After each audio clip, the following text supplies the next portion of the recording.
পরমপূজ্যপাদ শ্রী শ্রী আচার্যদেব বলেন যে ঠাকুর কেমন সেটা বোঝানোর জন্য ঠাকুর ঘরে নিয়ে যাওয়ার দরকার নেই, আমাকে দেখে আমার ঠাকুরকে মানুষ বুঝবে। আমার সামনে ঠাকুর, পেছনে ঠাকুর, ডাইনে ঠাকুর, বাড়ি ঠাকুর, আচার্যদেব বলছিলেন একদিন আমার মাথায় ঠাকুর।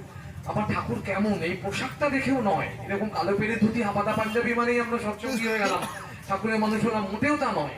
পরমদয়াল সিং ঠাকুরের কাছে যেদিন এরকম ইউনিফর্মের কথা বলা হলো, কৃতিকা তাজকৃষ্ণ প্রসন্ন ভট্টাচার্য মহোদয়, তিনি বিজ্ঞানী ছিলেন, বলেন ঠাকুর আমাদের যদি একটা ইউনিফর্ম দেন, ড্রেস কোড যেটাকে বলে, নানান সংঘ মঠ মিশন আছে আমাদের দেশে, নানান রাজনৈতিক দল আছে, তাদেরও নানা রকমের ড্রেস কোড আছে, তা আমাদের যদি এরকম একটা কিছু দেন তাহলে মানুষ আমাদের বুঝতে পারবে যে সৎসঙ্গী, সৎসঙ্গের আশ্রিত মানুষ।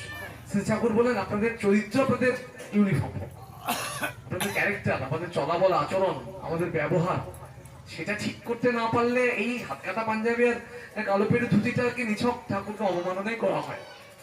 এরকম একটা অদ্ভুত পোশাক জোকার সাজে শ্রী ঠাকুর আমাদের বলেন, আমাদের ঠাকুর তার মানুষ করতে চেয়েছেন।